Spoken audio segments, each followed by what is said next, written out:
म केपी जस्तो ढाँडछल गर्न जान्ने मान्छे पनि होइन, हामी कोही पनि त्यस्ता छैनौँ। सीधा सीधा कुरा हो, हामी अन्तिम समयसम्म लड्छौँ। तपाईहरुले कति गर्न सक्ने हो तयारी गरे हुन्छ। हामी छोड्नेवाला चाहिँ छैनौँ, हामी छोड्नेवाला छैनौँ। तपाईहरुले के गर्न सक्ने हो गरे हुन्छ। हामी माननीय सदस्यहरू अहिले पनि जीवित छौँ। मैले भन्ने गरेको छु, भङ्ग भएको त केपी ओलीको सरकार हो। हामीले 70-72 वर्ष लडेर प्राप्त गरेको सार्वभौम अधिकारमाथि दुईजनाले कुल्चिन मिल्छ? संविधानमा हुँदै नभएको अधिकार, हुँदै नभएको व्यवस्थालाई प्रयोग गरेर कमरेड केपी ओलीले सदन विघटनको जो प्रस्ताव गर्नुभएको छ त्यो गलत छ। सदन भङ्ग भएको छैन। कम्युनिस्ट आदर्श मूल्य मान्यता, त्यसको विधि विधान, किनकि कम्युनिस्ट पार्टी भनेको विचार र विधिको संयोजनबाट चल्ने पार्टी हो। कमरेड केपी ओली विचारमा पनि स्खलित भइसकेको, मार्क्सवाद लेनिनवाद प्रति, समाजवाद प्रति, कम्युनिस्ट पार्टीको विधान प्रति, विधि पद्धति प्रति सम्पूर्ण रूपले मोहभङ्ग भइसकेको प्रवृत्तिको प्रतिनिधि हुनुहुँदो रहेछ भन्ने देखियो। अरू सचिवालयका नेता कमरेडहरूलाई भनेपछि बोल्न पाउनुपर्छ भनेर सबैले बोलेपछि भनेपछि मात्रै मैले बोल्ने अवसर पाएको थिएँ। कति निरङ्कुश! 250 वर्ष पुरानो राजतन्त्रलाई बढाएर र फाल्न सक्ने जनताले यस्ता निरङ्कुशता र प्रतिगमनका पुजारीहरूलाई सजिलै बढार्नेछन् भन्ने विश्वास म व्यक्त गर्न चाहन्छु र ती सबैलाई खबरदारी गर्न चाहन्छु यो मञ्चबाट। संविधानमाथि यति निर्मम प्रहार अहिलेसम्म कसैले गर्न सकेको थिएन। केपी ओली कम्युनिस्ट पार्टीको अध्यक्षबाट र हामीले बनाएको प्रधानमन्त्रीबाट हुन्छ भन्ने कुरा हामीले सपनामा पनि सोचेका थिएनौँ। समाजको आवाज.com स्वीकार्नुहोस् क्रान्तिकारी अभिवादन। कमरेडहरू र मित्रहरू, हामीलाई लागेको थिएन यति छिटै हामी प्रतिगमनका विरुद्ध सङ्घर्षको मैदानमा उत्रिनु पर्ला भन्ने हामीलाई लागेको थिएन। जति बेला हामीले वाम गठबन्धन गरेर पार्टी एकताको सङ्कल्प गरेर निर्वाचनमा गएका थियौँ, सिङ्गो पार्टी पङ्क्ति र जनसमुदायले अपार उत्साहको साथ त्यो पार्टी एकताको सङ्कल्पलाई र त्यो वाम गठबन्धनलाई स्वीकार गरेको थियो, अनुमोदन गरेको थियो र झन्डै 2/3 मत दिएर जनताले त्यसलाई अनुमोदन गरेको थियो।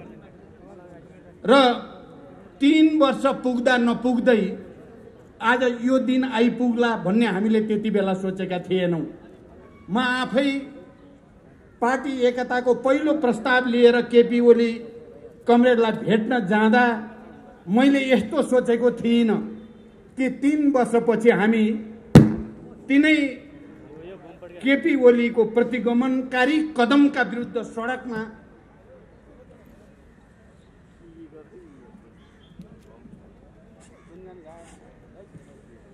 केपी ओलीको प्रतिगमनकारी कदमका विरुद्ध सडकमा आउन पर्ला भन्ने हामीले त्यति बेला बिल्कुल सोचेका थिएनौँ। तर विडम्बना, आज हामी सडकमा छौँ, हामी विरोध प्रदर्शन र सभा गर्दैछौँ र तपाईहरू छोटो समयको सूचनामा पनि बडो जोड दिएर ऊर्जाको साथ आज विरोध प्रदर्शनमा उत्रिनु भएको छ। हामी सबै उत्रेका छौँ। कमरेडहरू र मित्रहरू, आज खालि काठमाडौँको यो विरोध प्रदर्शन र सभा मात्रै होइन, देशका सबै जिल्ला, बागमती प्रदेश बाहेकका सबै जिल्लाहरूमा पनि यस्तै प्रदर्शन र विरोध सभाहरू हाम्रो पार्टीले आयोजना गरेको छ र त्यसमा हजारौं हजारको सङ्ख्यामा जनसमुदायको उपस्थिति रहेको छ। हामीले यो सम्बोधन गर्दै गर्दा खालि यो भ्रिकुटी मण्डपको यो विशाल जनसभालाई या विरोध सभालाई मात्रै होइन, वस्तुतः देशभरि अहिले चलिरहेको विरोध प्रदर्शन र विरोध सभालाई पनि हामीले सम्बोधन गरेका छौँ। कमरेडहरू र मित्रहरू, वस्तुतः हामीले खालि देशभित्रका नेपाली जनता र नेपाली कम्युनिस्ट आन्दोलनका सहयात्रीहरूलाई मात्रै होइन, हामीले देश बाहिर रहेका विभिन्न देशमा छरिएर रहेका नेपाली दिदीबहिनी दाजुभाइहरूलाई पनि आज सम्बोधन गरिरहेका छौँ। हामीले प्रतिगमनका विरुद्ध, संविधानमाथि भएको क्रूर र बडो निर्मम प्रहारका विरुद्ध, लोकतन्त्रमाथि भएको कठोर प्रहारका विरुद्ध र लोकतान्त्रिक प्रणालीका विरुद्ध भएको प्रहारका विरुद्ध हामीले विश्वभरिका नेपाली दिदीबहिनी दाजुभाइहरूलाई पनि अपिल गर्दैछौँ। आज म सबैसँग विनम्रतापूर्वक अनुरोध गर्न चाहन्छु, यो लडाईँ हामी सबैको लडाईँ हो।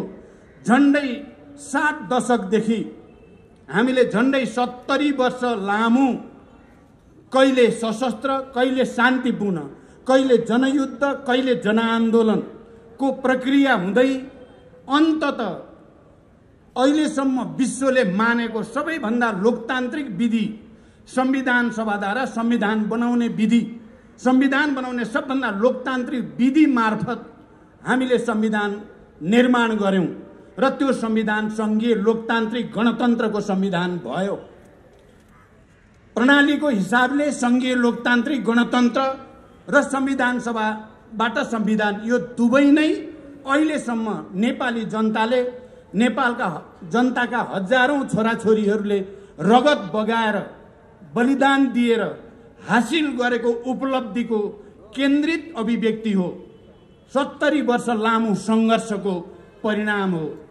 तर मानिसहरूले सोचेका थिए, जति बेला हामीले गठबन्धनको घोषणा गर्यौं, पार्टी एकताको घोषणा गर्यौं, त्यति बेला जनताले सोचेका थिए अब कम्युनिस्टहरूलाई मत दिएपछि, यो गठबन्धन र पार्टी एकताको संकल्पलाई समर्थन गरेपछि हाम्रो राजनैतिक व्यवस्था स्थायी हुनेछ, हामी कहाँ राजनैतिक स्थायित्वको एउटा नयाँ युगको प्रारम्भ हुनेछ, विकास र समृद्धिको, सामाजिक न्याय र सद्भावको एउटा नयाँ युगको प्रारम्भ हुनेछ, समाजवाद निर्माण गर्ने, समाजवादको आधार तयार पार्ने एउटा युगान्तकारी प्रक्रिया अगाडि बढ्नेछ।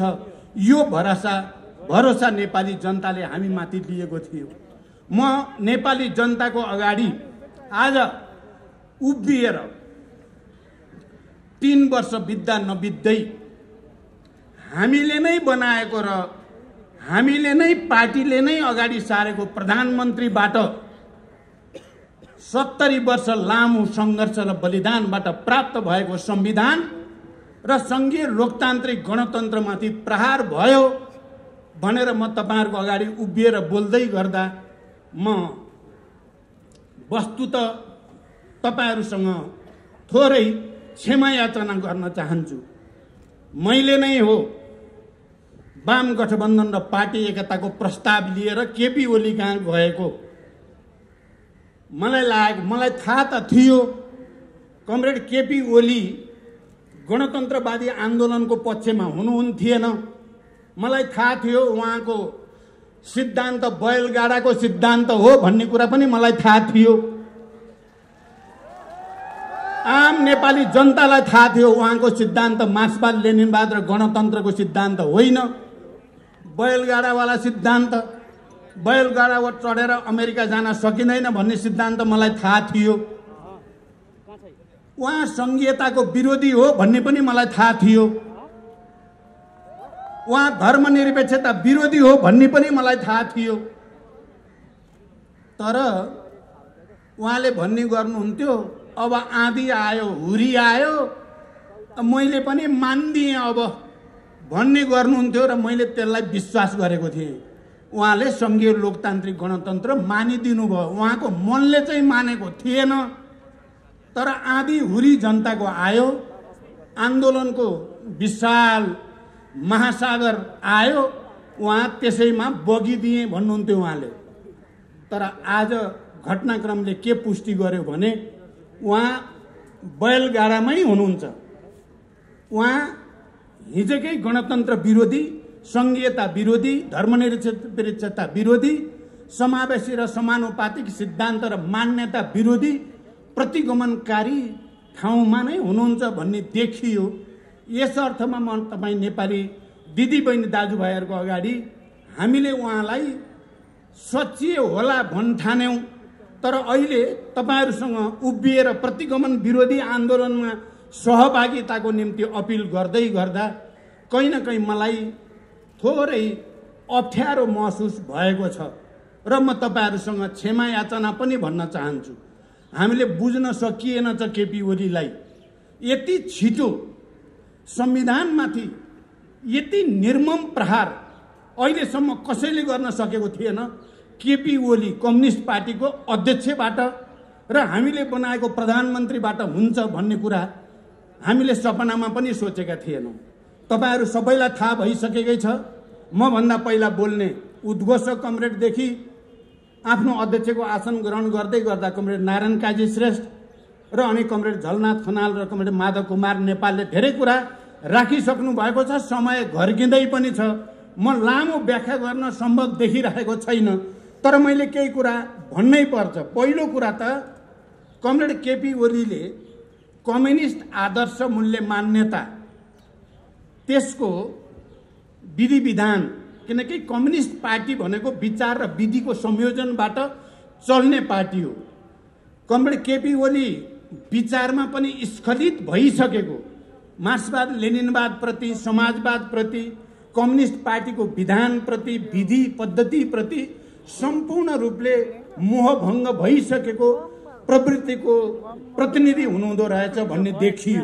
अर्को उहाँले भन्ने गरेको लोकतन्त्र पनि कति निरङ्कुश खालको रहेछ भन्ने कुरा अहिले प्रतिनिधि सभा जसरी उहाँले विघटनको सिफारिस गर्नुभयो र जसरी त्यसलाई घोषणा गरियो त्यसबाट उहाँ लोकतन्त्रवादी होइन, उहाँ एउटा निरङ्कुश तानाशाह हो जसले यो देशलाई भडखारोमा हाल्न चाहेको छ भन्ने कुरा प्रमाणित भएको छ। कमरेडहरू र मित्रहरू, यो किन भएको छ त पहिले पहिले संविधानमा प्रधानमन्त्रीलाई एउटा विशेषाधिकार दिइएको हुन्थ्यो। त्यो विशेषाधिकारको प्रयोग गरेर प्रधानमन्त्रीले असहज महसुस गरेमा प्रतिनिधि सभा विघटन गर्न सक्ने प्रावधान थिए पहिलाका संविधानहरूमा। 46 सालको ऐतिहासिक जनआन्दोलन पछिको संविधानमा त्यो प्रावधान थियो र त्यो प्रावधान अन्तर्गत पटक पटक कहिले नेपाली कांग्रेसको तर्फबाट गिरिजा प्रसाद कोइरालाले, कहिले तत्कालीन नेकपा एमालेको तर्फबाट कमरेड मनमोहन अधिकारीले संसद विघटनको प्रस्ताव राख्नु भएकै थियो। त्यति बेला पनि विवाद र बहस त हुने गरेकै थियो संविधानमा त्यो व्यवस्था भए पनि। तर अहिले त हामीले विगतको अनुभवको समीक्षा गरेर नै जहिले पनि राजनीतिक अस्थिरता र राजनीतिक चक्रव्यूहमा देश फस्ने भयो। अब संविधान सभाबाट संविधान बन्ने प्रक्रियामा हामीले त्यस्तो अस्थिरताको लागि संविधानमा कुनै पाल राख्न हुँदैन, कुनै ठाउँ राख्न हुँदैन भनेर संविधान सभाका प्रमुख राजनीतिक दलहरू सबै मिलेर त्यस्तो प्रावधान राख्नु हुँदैन भनेर नै संविधान अनुसार सदन भित्रैबाट विकल्प खोज्नु पर्दछ। पहिलो विकल्प, त्यो भएन भने दोस्रो विकल्प सदन भित्रबाटै खोज्नु पर्ने, दोस्रो पनि भएन भने तेस्रो विकल्प, तेस्रो पनि भएन भने चौथो विकल्प सदन भित्रैबाट खोज्ने भन्ने कुरा किटेर संविधानमा लेखियो र चौथो विकल्प पनि भएन भने मात्रै अनि सदन भङ्ग गर्ने स्थिति आउँछ भनेर संविधानमा भनियो। अहिले केपी ओलीले जो सिफारिस गर्नुभयो यो बिल्कुल संविधानको मर्म, भावना र अक्षरका विरुद्ध छ। त्यसकारण मैले के भन्छु भने अहिले जबरजस्ती भनिएको छ, हुँदै नभएको संविधानमा हुँदै नभएको अधिकार, हुँदै नभएको व्यवस्थालाई प्रयोग गरेर कमरेड केपी ओलीले सदन विघटनको जो प्रस्ताव गर्नुभएको छ त्यो गलत छ। सदन भङ्ग भएको छैन। हामी माननीय सदस्यहरू अहिले पनि जीवित छौं। मैले भन्ने गरेको छु भङ्ग भएको त केपी ओलीको सरकार हो। संविधान विरोधी काम गरेर केपी ओलीले आफूलाई विघटन गराएका छन्। केपी ओलीले इतिहासमा कलङ्कको टीका लगाएका छन्। त्यो कहिल्यै मेटिने छैन जबसम्म केपी ओलीले पश्चाताप गर्ने छैनन्। लोकतन्त्रमाथि मैले घात गरेँ, आफैले बनाएको संविधानको बलात्कार गरेँ मैले, म अपराधी हुँ भन्ने छैनन् तबसम्म इतिहासले उनलाई माफी दिने छैनन्, नेपाली जनताले उनलाई क्षमा दिने छैनन्। आज काठमाडौँका सडकमा देखिएको जनताको यो उपस्थितिले र देशभरि भएको प्रदर्शनले एउटा कुरा राम्रैसँग प्रमाणित गरेको छ र देशका सबै राजनीतिक दलहरू, नागरिक समाज, हिजोका पूर्व प्रधान न्यायाधीशहरू, नेपालका सबभन्दा सक्षम प्रतिभाशाली भनेर विश्वभरि स्थापित भएका प्रधान न्यायाधीशहरू, वरिष्ठ अधिवक्ताहरू, बुद्धिजीवीहरू, नागरिक समाजका वरिष्ठ प्रतिनिधिहरू, सबै जनसङ्गठनहरू सँगै देश यो निरङ्कुश कदम हो, यो प्रतिगमनकारी कदम हो, यो असंवैधानिक कदम हो, यो अलोकतान्त्रिक कदम हो, देशभरिको जनताले भनिसकेको छ।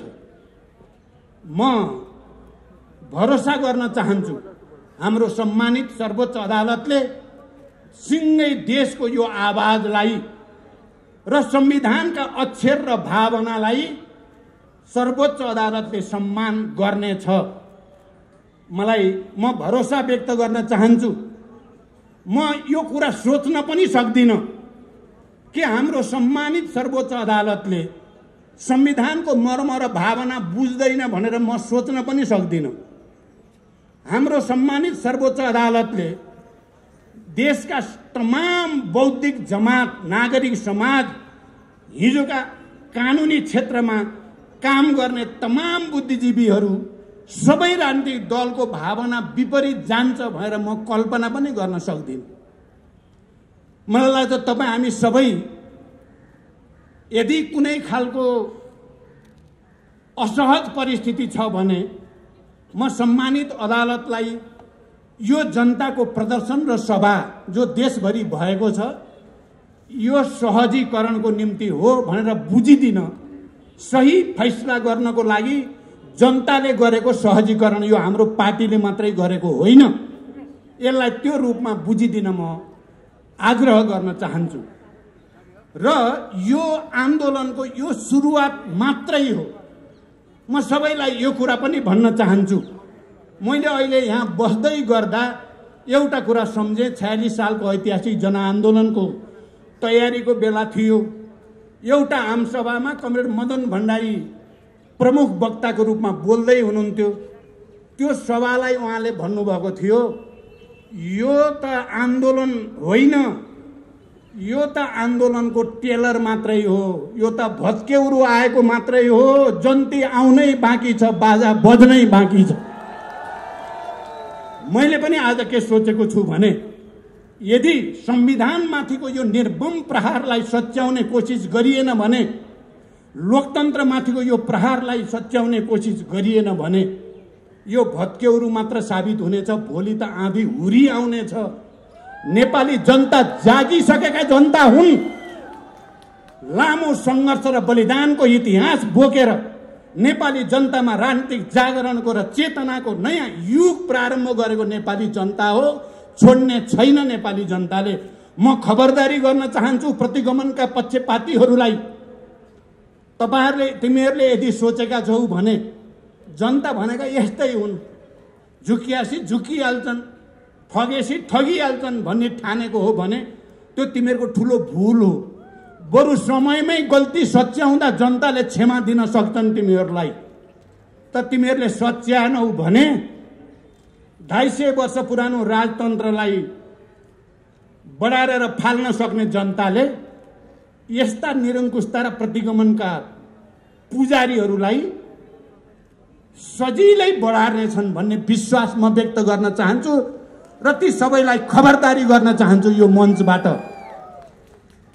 यो कमरेडहरू र मित्रहरू, प्यारा दिदीबहिनी दाजुभाइहरू, यो कुरा आज अचानक भयो भने जस्तो मात्रै पनि होइन। केपी ओलीले पार्टी विभाजन गर्न खोजेको, लोकतन्त्रमाथि प्रहार गर्न खोजेको गएको 1 सालदेखि नै हो। जति बेला हामी पार्टीभित्र बहस छलफल गर्न थाल्यौँ हामीले एकताको बेला बनाएको राजनीतिक प्रतिवेदन, हामीले त्यति बेला बनाएको विधान अनुसार चल्नु पर्यो। पार्टी हामीले गरेका निर्णय अनुसार चल्नु पर्यो। हरेक 3 महिनाभित्र स्थायी समितिको बैठक बस्नै पर्यो। सचिवालयको बैठक आवश्यकता अनुसार बस्नै पर्यो। हरेक 6 महिनाभित्र केन्द्रीय समितिको बैठक बस्नु पर्यो भन्ने मान्यता छ। तर केपी ओली कहिले पनि बैठक बस्ने भनेपछि उहाँको ठुलो अरुचि बैठक भनेपछि उहाँको सातो जाने। अनि साथीहरूले कुरा राखे आलोचना गर्न थाले भने त्यो सुन्नै नसुन्ने बिचमा उठेर हिँड्ने। त्यति मात्र होइन, अस्ति एक दिन त सचिवालयको बैठकमा उहाँले आफूलाई मन लागे जति हामीले धैर्यतापूर्वक सुन्यौँ सचिवालयका सबै नेताहरूले। जब मैले त्यसको जवाफ दिन 2 मिनट के बोलेको थिएँ, बोल्न पाउनुहुन्न भन्ने मलाई अर्को अध्यक्ष अझ कार्यकारी अध्यक्षलाई पनि कति तानाशाही प्रवृत्ति, कति निरङ्कुश। अनि मैले बोल्न रोकेर साथीहरूलाई भन्न पर्यो, साथी हो कि मैले बोल्न नपाउने हो त अब सचिवालयको बैठकमा? केपी ओलीले जे मन लाग्यो त्यही बोल्ने, मैले त्यसको जवाफ पनि दिन नपाउने भने तपाईँहरूले भनिदिनु पर्यो भनेर मैले अरू सचिवालयका नेता कमरेडहरूलाई भनेपछि बोल्न पाउनुपर्छ भनेर सबैले भनेपछि मात्रै मैले बोल्ने अवसर पाएको थिएँ। कति निरङ्कुश। र यो उहाँले संविधानमाथि प्रहार गर्न खोजेको अहिले मात्रै होइन। तपाईहरुलाई थाहा छ, पोहोर साल वैशाखमा हामीभित्रको सङ्घर्ष अलिकति चर्किँदै थियो। अनि उहाँले आफ्नै पार्टी विभाजन गर्ने मनसाएको साथ र अन्य पार्टीलाई पनि विभाजन गर्ने मनसाएको साथ उहाँले अध्यादेश ल्याउनु भयो। त्यो अध्यादेशको व्यापक विरोध भयो। तपाईहरुलाई थाहा छ, देशका सबै राजनीतिक दलले पनि र हाम्रो पार्टी भित्रबाट पनि अत्यधिक ठुलो बहुमतले यो अध्यादेश खारेज हुनुपर्छ भनेर खारेज गर्न बाध्य पारियो। तपाईहरुलाई थाहा छ, त्यति बेला अरू पार्टीहरूलाई पनि फुटाउने उहाँहरूको मनसाय रातारात महोत्तरी पुगेर मान्छेलाई जबरजस्ती ल्याएर फुटमा हस्ताक्षर गराउने प्रयत्न भएको तपाईहरुले थाहा पाउनु भएको छ। यसरी अध्यादेश ल्याएर कस्तो बेलामा अध्यादेश तपाईहरु विचार गर्नु होला। देश कोरोनाको कहरका कारण, महामारीका कारण आक्रान्त भएको छ। जनता घरभित्र कैद भए जस्तो भएको छ। एकअर्कामा भेटघाट गर्न पाइएको छैन। मैले भने यो कोरोना महामारीका विरुद्ध लड्नको लागि देशका सबै राजनीतिक दल, नागरिक समाज, पत्रकार सबैको एउटा संरचना माथिदेखि तलसम्म बनाऊ भन्दाखेरि उहाँले व्यङ्ग गर्नुहुन्थ्यो। यस्तो किन चाहियो, सरकार आफै एक्लै गरिराखेकै छ नि भनेर भनेको सायद तपाईहरुले सुन्नुभयो होला। जो हामी सबै लकडाउन भित्र बसेको बेलामा केपी ओलीको ध्यान कहाँ गयो त? पार्टी फुटाउनेमा, जनतालाई राहत दिनेमा होइन, कोरोनाका विरुद्ध लड्नको लागि एउटा अभियान चलाउनेमा होइन, आफ्नै पार्टी फुटाउनको लागि अध्यादेश ल्याउनेतिर। त्यस्तो परिस्थितिमा विचार गर्नुहोस्, कति क्रूर मान्छे, उहाँको भावना कति निर्मम खालको, कति जनविरोधी भावना त्यो देखिएकै थियो। केही समयपछि फेरि हामीले त्यसलाई रोक्यौं। जे होस्, अध्यादेश चाहिँ आम पार्टीहरू र हाम्रै पार्टीको पनि अत्यधिक बहुमतले विरोध गरेपछि उहाँ पछि हट्न बाध्य हुनुभयो र अध्यादेश त्यति बेला खारेज गरियो। अनि त्यसको 2 महिनापछि फेरि हाम्रो पार्टीको स्थायी समितिको बैठक चलिराखेको थियो। उहाँले के गर्नुभयो, आफ्नै निर्देशनमा स्थायी समितिको बैठक चलेको छ, बैठकमा चाहिँ नआउने, छलफलमा सहभागी नहुने। उहाँको ध्यान त नेकपा एमाले दर्ता गर्नेतिर गएछ र उहाँको प्रत्यक्ष निर्देशनमा निर्वाचन आयोगका हाकिमहरूलाई छिटो दर्ता गर भनेर नेकपा एमाले दर्ता गर्न पठाउनु भयो। यो पनि पार्टी फुटाउने र प्रतिगमनतिर जाने प्रक्रियाकै एउटा कडी थियो। पछिल्लो पटक हामीले फेरि कार्यदल बनाउँदै स्थायी समितिको बैठकबाट एउटा समझदारी बनाउने र उहाँको पार्टी फुटाउने योजनालाई असफल पार्ने हदै दर्जाको लचिलो हामीले भूमिका खेल्यौं। तर उहाँले त्यो बेलामा पनि स्थायी समितिको बैठकमा कार्यदल बनाएर, सहमति बनाएर, सम्झौता गरेर पार्टी बचाउन हामीले प्रयत्न गरेको बैठकमा पनि उहाँ उपस्थित हुनु भएन। त्यसको समापनमा आएर खुसी व्यक्त गर्नु भएन, बरु त्यसको भोलिपल्ट मलाई जबरजस्ती सही गरायो, मलाई मनै परेको छैन यो कार्यदल पनि, यो स्थायी समितिको निर्णय पनि भनेर उहाँले ठाडै विरोध गर्नुभयो र पार्टी फुटाउने नै डिजाइनतिर उहाँ लागि नै राख्नुभयो। कमरेडहरू र आदरणीय जनसमुदाय यसरी श्रृङ्खलाबद्ध ढङ्गले उहाँले कहिले अध्यादेश मार्फत, कहिले अर्को पार्टी दर्ता गरेर, कहिले देशव्यापी रूपमा आफ्नो पक्षका युवाहरूलाई जुलुस निकाल्न लगाएर जबरजस्त पार्टीभित्र भाँजो ल्याउने, पार्टीभित्र फाटो पार्ने, पार्टीभित्र छलफल बहसको प्रणालीलाई सिद्ध्याउने अभियान नै उहाँले चलाउँदै आउनुभएको थियो। त्यसको उत्कर्ष अहिले भएको हो। त्यसको उत्कर्ष अहिले भएको हो र तपाईँलाई उत्कर्षको एउटा सानो सिन चाहिँ, चित्र चाहिँ म भन्न चाहन्छु। मैले त्यो दिन पौष 5 गते उहाँले प्रतिनिधि सभा विघटन गर्ने सोच्नु भएको छ भन्ने सूचना मैले बिहान 5:30 बजे प्राप्त गरेँ। प्राप्त गरिसकेपछि दुर्घटनामा जाने भए त यिनी त यसलाई पनि रोक्न पर्छ भन्ने सोचेर मैले विभिन्न कमरेडहरूसँग, सुभाष नेमाङसँग जोसँग मेरो छलफल भइराखेको थियो, शङ्कर पोखरेल र विष्णु पौडेल म कहाँ नै त्यही दिन 8 बजे म कहाँ आउने कुरा थियो। मैले अन्य जनार्दन कमरेड लगायत कतिपय कमरेडहरूसँग पनि मैले सल्लाह गर्दै थिएँ। त्यो विघटनतिर जाँदै हुनुहुन्छ भन्ने सुनेपछि मलाई त धेरै बेचैनी भयो। यो के विडम्बना हुने भयो? यत्रो विशाल पार्टी हामीले बनायौँ, जनतामा यत्रो धेरै विश्वास हामीले जगायौँ। 5 वर्षको लागि भएर मैले आलो पालो प्रधानमन्त्री पनि छोडेँ। अब मेरो गल्ती कमजोरी भनेको मैले प्रस्तावमा भनेको छु, छोड्दै जाने, पार्टी फुट्ला कि देशमा राजनीतिक दुर्घटना होला कि भनेर केपीले भनेको मान्दै जाने गल्ती चाहिँ मैले 2 वर्ष गरेकै हो। त्यो कुरा म स्वीकार गरेको पनि छु। अनि उहाँ चाहिँ सम्पूर्ण चिज एकाधिकार आफ्नो कब्जामा पार्दै जाने यो कसरत त देखिएकै थियो।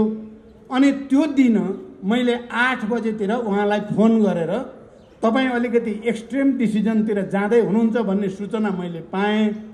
कमरेड त्यसो नगर्नुहोस्, कम्तीमा 2 जना हामी भेटेर छलफल नगरेसम्म तपाईँ डिसिजन नगर्नुहोस्। मैले रातभरि सोचेर 2टा विकल्प बनाएको छु। त्यो विकल्पबारे तपाईँ र म छलफल गरेपछि मात्रै जे गर्नु छ गरौँला भने उहाँले हुन्छ भन्नुभयो र 11 र 11:30 को बिचमा भेट्ने अनि 1-8 घण्टा कुरा गरेपछि मात्रै अरू फर्दर के गर्ने भन्नेमा सहमति भयो। तर एकछिनपछि त उहाँ त अचानक क्याबिनेटको बैठक बोलाउनु भएछ।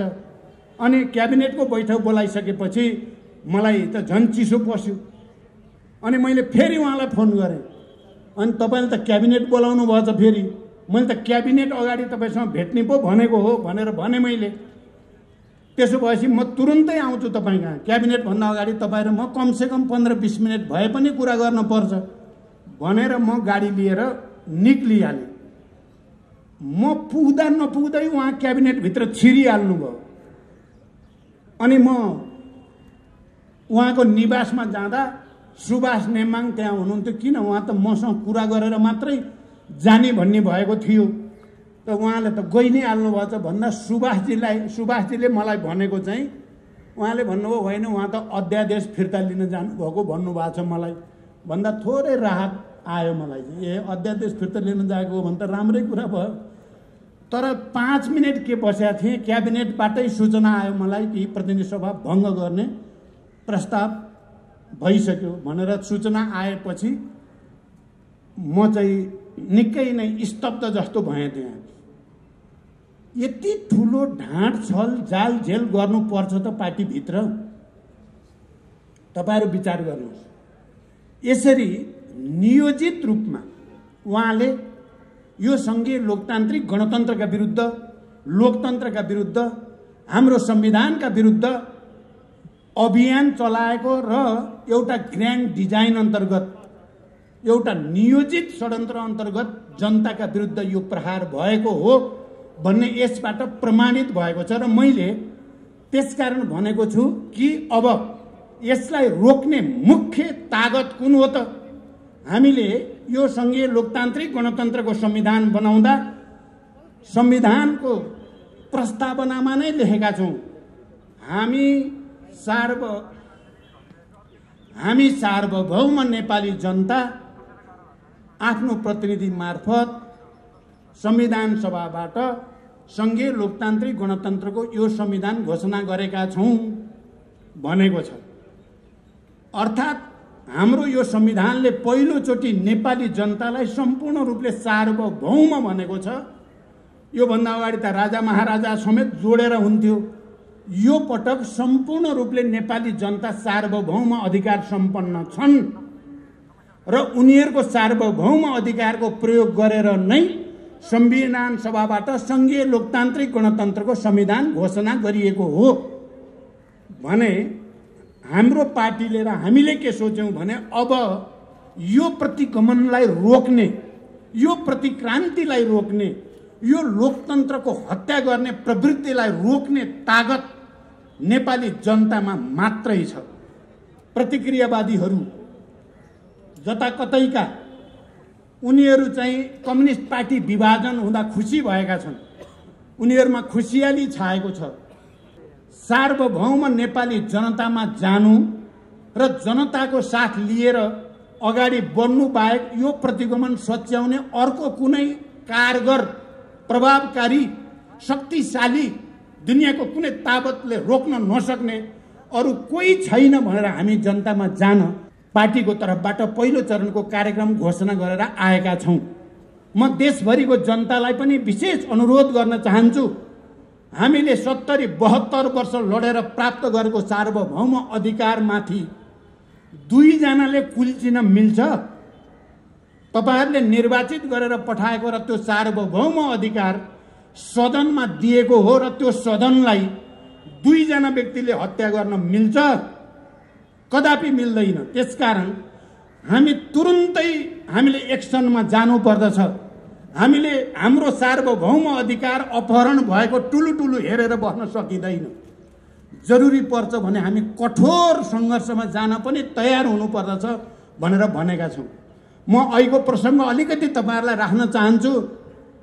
अनि संसद त एकाएक भङ्ग भयो। अर्को अध्यक्षले एकचोटि कुरा गरेर विकल्पमा सोचौं भन्दा त्यो अवसर पनि नदिएकोबाट के बुझिन्छ भने केपी केही समय पहिलेदेखि नियोजित रूपमा षड्यन्त्रमूलक ढंगले प्रतिक्रान्तितिर जाने तयारीमा थिए।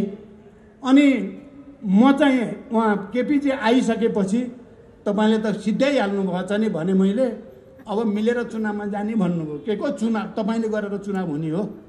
तपाई संविधानको हत्या गर्ने अनि चुनावको कुरा गर्ने भने मैले होइन, अझै पनि सम्भावना छ भन्दै के भन्नुभयो भने म राष्ट्रपति कहाँ जान्छु भन्नुभयो।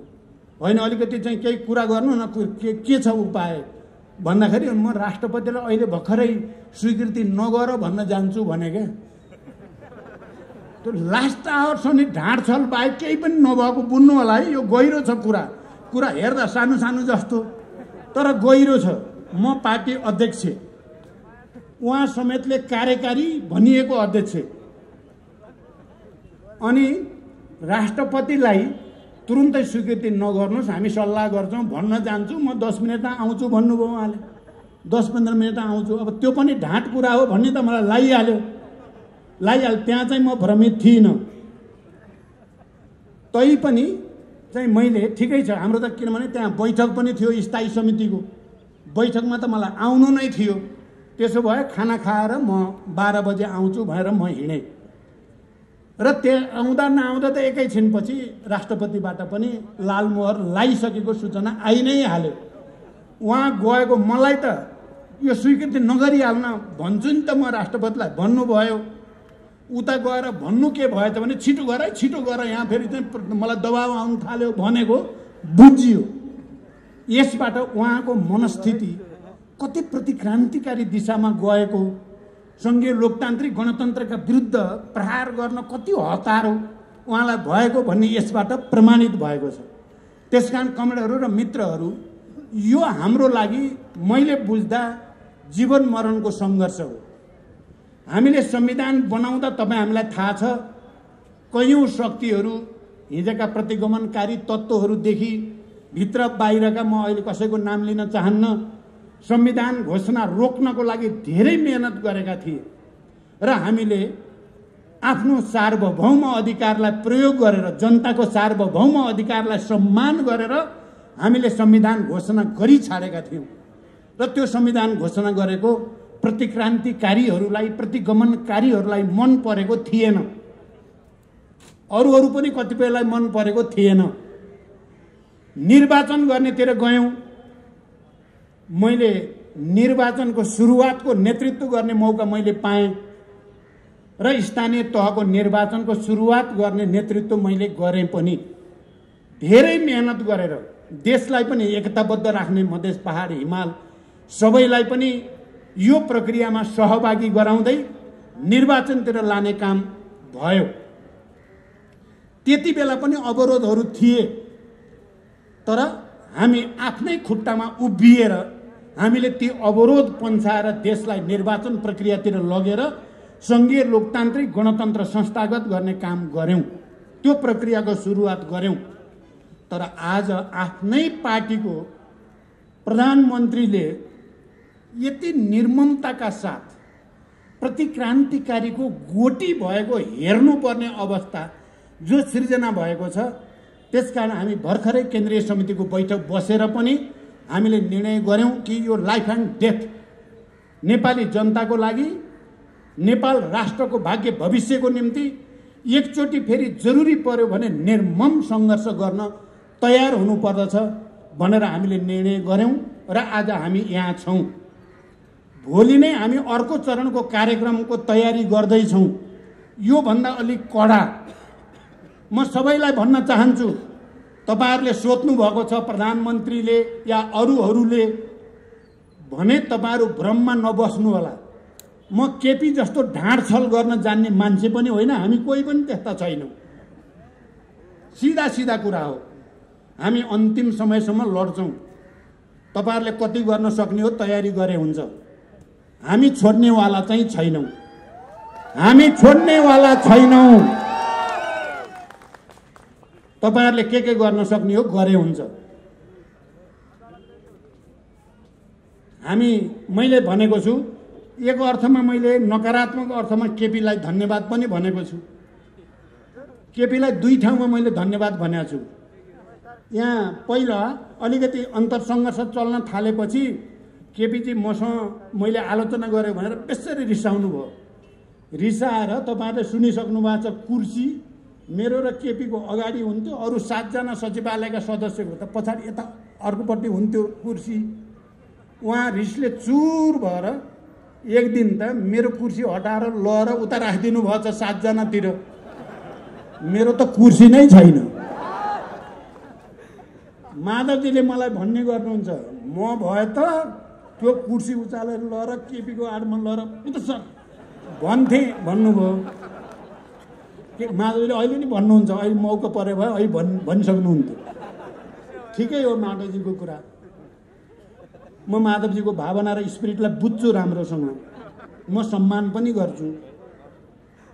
अनि मैले चाहिँ के भने, म त खुसुक्क गएर बसेँ यतापट्टि पछाडि र मैले केपीलाई धन्यवाद भने। म तपाईतिर बस्न बाध्य भएको थिएँ, बडो उकुस मुकुस भएको थियो तपाईसँग बस्न। मलाई 7 जनाको मोर्चामा लगेर पठाइदिनु भयो, धन्यवाद। म 7 जनातिर भएँ आजदेखि। हुन पनि त्यस्तै भयो। हामी यता भयौँ, उहाँ उता हुनुभयो।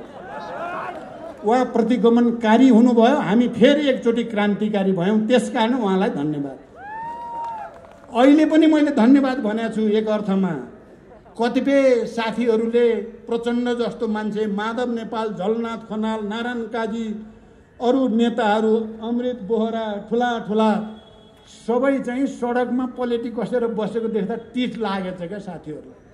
अरे के दिन देख्न पर्यो। 3 जना पूर्व प्रधानमन्त्रीहरू चाहिँ सडकमा गएर पलेटी कसेर बसेको छ जाडोमा। बिरामी होलान् कि भन्ने पिर पनि भएछ।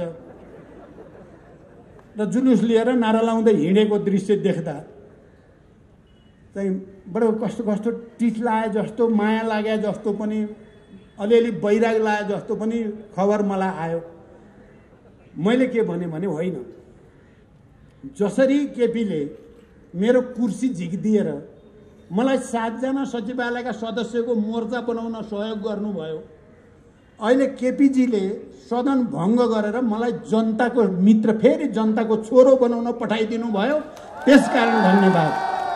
कता कता सत्तातिर जाँदाखेरि नेताहरू बिग्रे कि सबै उस्तै उस्तै पो हुन् कि हाततिर हात्ती छाप चप्पल भने जस्तो पो हो कि भन्ने परेको थियो। अब गएर भुइँमा चिसो भुइँमा बसिदिएपछि त जनतालाई पनि भयो, मलाई त गर्व भयो। अब म फेरि जनताको छोरोको रूपमा जनतासँगै चाहिँ हिँड्ने, जनतासँगै बस्ने र जनतासँगै अगाडि बढ्ने मौका दिनुभयो केपीजीले। त्यस अर्थमा चाहिँ मैले उहाँलाई धन्यवाद भनेको छु।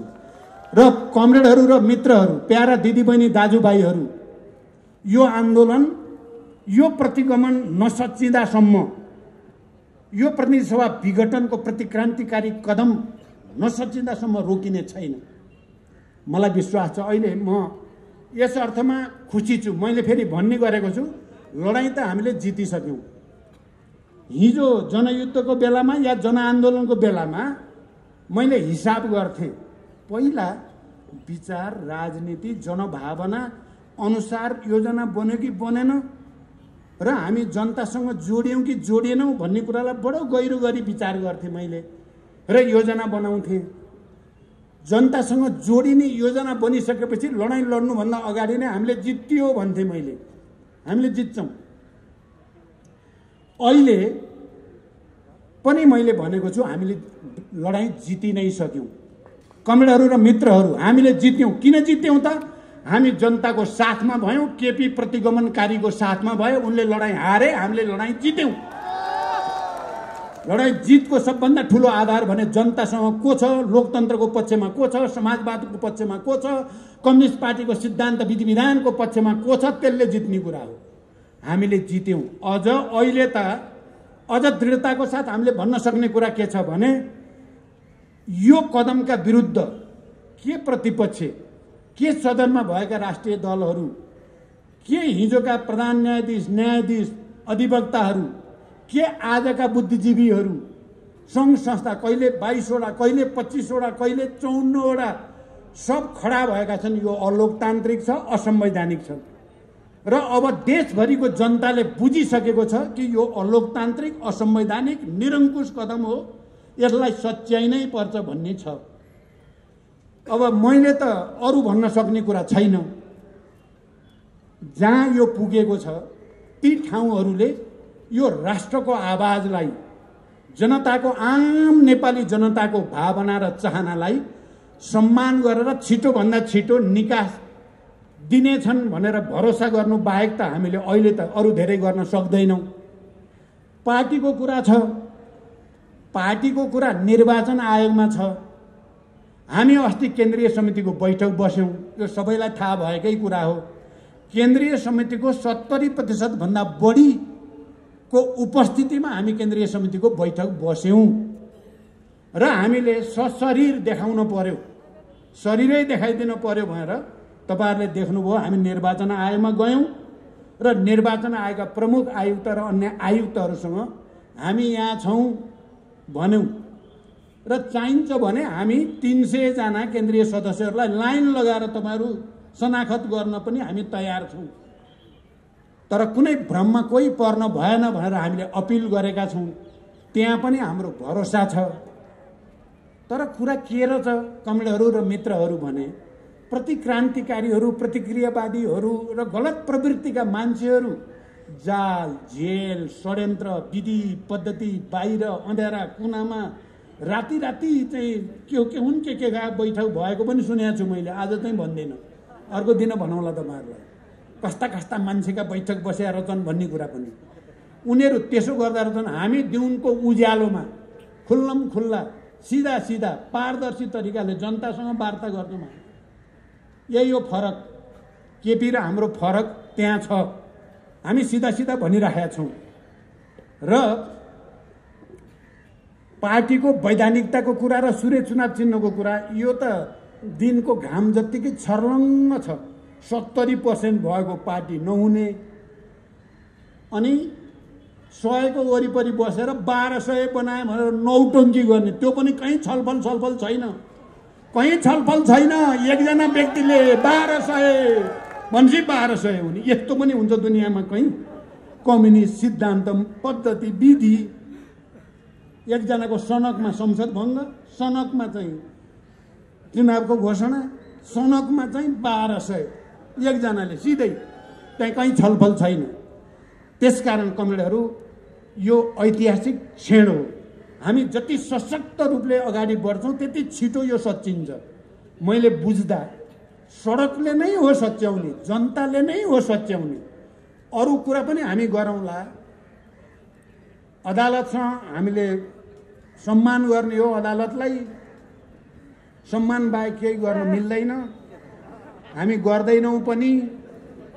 हामी आशा गर्छौँ अदालतले छिटोभन्दा छिटो यो असंवैधानिक र अलोकतान्त्रिक कदम सच्याउने छ भनेर भरोसा गर्छौँ हामी। तर हाम्रो सबभन्दा ठुलो भरोसा नेपाली जनतामाथि नै हो, अरूमाथि होइन। जनताले मात्रै यसलाई सच्याउन मद्दत गर्न सक्छन् भन्ने हाम्रो अन्तिम भरोसा जनतामाथि हो। त्यसकारण हामी आन्दोलनको यो अभियानमा छौँ। कमरेडहरू र मित्रहरू, के धेरै दिन लाग्दैन। अब कतिपय मानिसहरूलाई अहिले कम्युनिस्ट पार्टी विभाजित भएको, मध्यावधि भइहालिदियो भने त हामीले चुनाव जितिहालिन्छ नि भनेर अलिअलि सपना देख्न खोजेको कुरा नि सुनिन्छ। म ती साथीहरूलाई त्यस्तो सपना नदेख्नु, त्यो दुस्वप्न हो भन्न ठान्छु। म चाहिँ यो हुनेवाला चुनावको घोषणा भएकै होइन। यति तथ्यहरू भन्दै पनि भ्रममा परियो भने हामी बर्बाद हुन्छौँ, नेपाल बर्बाद हुन्छ। यो चुनाव गर्नलाई घोषणा भएकै होइन। स्वयं केपी ओलीलाई भरोसा छैन। अस्ति भएका कुरा मैले थाहा पाइसकेको छु। चुनाव त हुँदैन त्यति बेला, जबरजस्ती लाने हो भन्ने छ उहाँहरूको योजना। म साथीहरू जसलाई लोभ लागेको छ नि हामी जित्छौँ कि भन्ने भ्रममा नपर्न अपिल गर्दछु। हुनेवाला चुनावको घोषणा गरेको होइन। हुनेवाला हो भने त अर्को अध्यक्षले 5 मिनट 15 मिनट कुरा गरेर पार्टी एकता नै बचाउँ, संसद नै बचाउँ भन्दाखेरि हुँदा खाँदाको बहुमत छोडेर यस्तो दुर्घटना गर्नेले चुनाव गराउँछन्। केपी ओलीलाई यदि कसैले गोटी बनाएको छ भने मलाई लाग्छ त्यस्तै हो। उनी गोटी भएको, उनी फेरि वैशाख उता उनी प्रधानमन्त्री पनि रहँदैन। नेपालको राजनीतिक इतिहासबाट तिनको पत्ता साफ हुनेवाला छ। हुनेवाला त्यही छ, हुनेवाला त्यही छ, हेर्नु होला। अनि उनीले नै चाहिँ श्री 3 महाराज धिराज हुन्छु भन्ने सपना देखेर हुनेवाला हो यो नेपाल। आजको नेपालमा, आजको विश्वमा हुनेवाला त्यो ठाउँ चुनावको चाहिँ त्यस खालको सपना। मैले फेरि त्यस्ता साथीहरूलाई भन्ने गरेको छु, हाम्रो पार्टी त विभाजन भइ नै हाल्यो। अब संसद पुनर्स्थापना भएर चुनाव गरे पनि ती साथीहरूले कम्युनिस्ट पार्टी फुटेको बेला हामीले चुनाव जित्छौँ भने त फुटि नै हाल्यो। अब तपाईँ जित्नु होला नि त चुनाव। संसद पुनर्स्थापना भने 2 वर्षपछि त चुनाव हुनु नै छ। 1 वर्षपछि त स्थानीय चुनाव सुरु हुने नै वाला छ। कम्युनिस्ट पार्टी त फुटि नै हाल्यो। त्यसपछि तपाईँ त ढुक्क बसे भयो नि त। अनि यो लोकतन्त्रमाथि भएको यत्रो घात, संविधानमाथि भएको, तपाईँ हामी मिलेर बनाएको होइन यो संविधान। प्रधानमन्त्रीलाई अधिकार विशेषाधिकार दिनुहुन्न भनेर सहमति गरेर लेख्या होइन संविधानमा। त्यहाँदेखि संविधान बचाइयो भने पो चुनाव पनि जितिएला, जित्नु होला। किन आत्तिनुहुन्छ? यदि त्यसो गरिएन भने पहिला त चुनाव त हुँदैन नै र यो संघीय लोकतान्त्रिक गणतन्त्र धरापमा जान्छ, संविधान धरापमा जान्छ, शान्ति धरापमा जान्छ, देशै धरापमा जान्छ। यति कुरा त बुझ्न धेरै ठुलो ज्ञान चाहिने जस्तो पनि मलाई त लाग्दैन। यो त सजिलै बुझिन्छ, सबैले त भनिरहेका छन्। ल मानिलिनुहोस् एकछिनलाई, कल्पना गरौँ। ल वैशाखमा त हुँदैन, मङ्सिरमा भयो अरे, अर्को वैशाखमा भयो अरे चुनाव भएर के हुन्छ? अर्को प्रधानमन्त्रीले पनि भङ्ग गरिदिन्छ। त्यसपछि के हुन्छ? किन नजिर त बस्ने भने एउटा ऐतिहासिक नजिर। प्रधानमन्त्रीले चाह्यो भने जे पनि गर्न पाउने। त्यो नजिरमा टेकेर त भोलि हुने प्रधानमन्त्रीले नै फेरि विघटन गरिदिन्छ। अनि नेपाल के हुन्छ? नेपाली जनताको भाग्य भविष्य के हुन्छ यो कुरा ख्याल गर्न म साथीहरूलाई अनुरोध गर्न चाहन्छु। सबै राजनीतिक दलहरूको यति बेलाको जिम्मेवारी एक ढिक्का भएर यो असंवैधानिक, अलोकतान्त्रिक, निरङ्कुश र प्रतिगमनकारी कदम सच्याउने नै हामी सबैको र आम नेपाल राष्ट्र र नेपाली जनताको भाग्य भविष्य सुनिश्चितताको आधार हो।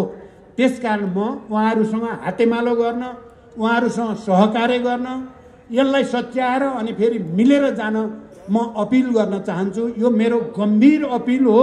यसलाई गम्भीरतापूर्वक लिइदिन पनि म सबै राजनीतिक दलका नेता साथीहरूलाई अनुरोध गर्न चाहन्छु। साथै अन्य वामपन्थीहरू जो विभिन्न रूपमा विभिन्न स्थितिमा हुनुहुन्छ उहाँहरू सबैलाई पनि हामी जो जहाँ जहाँ भए पनि यसको रक्षा गर्ने जिम्मेवारी हामी सबैको साझा जिम्मेवारी हो। किनकि हामी सबैको रगत पसिना बगेर मात्रै सङ्घीय लोकतान्त्रिक गणतन्त्रको संविधान बनेको हो। त्यसकारण यो संविधानको रक्षाको निम्ति अगाडि आउन पनि म सबैसँग अपिल गर्न चाहन्छु। देशका सम्पूर्ण बुद्धिजीवी, पत्रकार, नागरिक समाज, युवा, विद्यार्थी, महिला, मजदुर, किसान, सबै जनसङ्गठनहरू सबैलाई पनि यो बेला हामीले केही समय धेरै पनि पर्दैन, एकाध महिना आन्दोलनलाई यही रूपमा अगाडि बढायौँ भने सच्चिन्छ प्रतिगमन, प्रतिक्रान्ति सच्चिन्छ। त्यसपछि जनतामा हामी फेरि एकचोटि नयाँ आत्मविश्वासको साथ जाने वातावरण बन्छ। त्यसको निम्ति दृढताको साथ अगाडि बढ्न अपिल गर्दै म आफ्नो भनाइ टुङ्ग्याउँछु। धन्यवाद। अभिवादन। समाजको आवाज.com